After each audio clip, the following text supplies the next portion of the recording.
যে আপনার আমার টাকা ওরে ভাড়া করে দিন তোর টাকা পর ঠ্যাং খাইছে কাউটা মোবাইল ভাড়া করে দিন ভিক্ষা করে খাই আচ্ছা পয়সা খাই ঠিক আছে, মানে আপনি চাচ্ছেন যে আপনার ছেলের ঠ্যাং পড়ে যাক, সমস্যা নেই, বা ট্যাং মানে আপনার পাও আপনার কাইটা ফেলা দেব, হ্যাঁ। এই তো। আসসালামু আলাইকুম ভাই, কথা বলতেছিলাম আমরা একটা চাচাকে নিয়ে।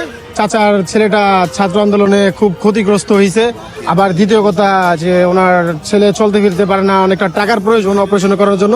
তো আমরা যে যা পারি কাকার দিয়ে সাহায্য করব, ঠিক আছে? কাকার স্ক্রিন নাম্বার বা আপনার কন্ট্যাক্ট নাম্বার আমরা আমাদের স্ক্রিনে দিয়ে রাখবো, ঠিক আছে?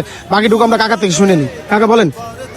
আব্বা আমার যা অর্থ সম্পদ আছে, গাড়ি বাড়ি আছে, জি। সব বেচতে পুরা দিতে কত করছি।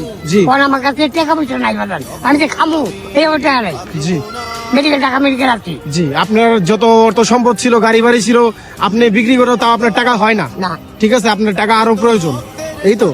আচ্ছা, আমরা যে এই যে আপনার উদ্দেশ্যে যে ভিডিওটা করতেছি চাচা, এটা কি ফ্যাক্ট না রিয়েল, মানে সত্যি না আপনার? সত্যি জি। আচ্ছা, আপনি একটু খুইলা বলেন।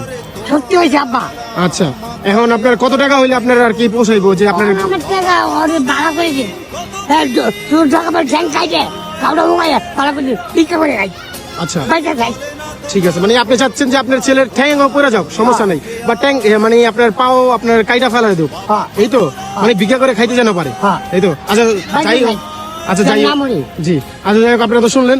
এখন আমরা যে যা পারি, যতটুকটা পারি আমরা অতটুকটা চাচাকে সাহায্য করব, ঠিক আছে? আচ্ছা চাচা, আসসালামু আলাইকুম। আমরা যতটুকটা পারি অতটুকটা করে দেবো, ঠিক আছে?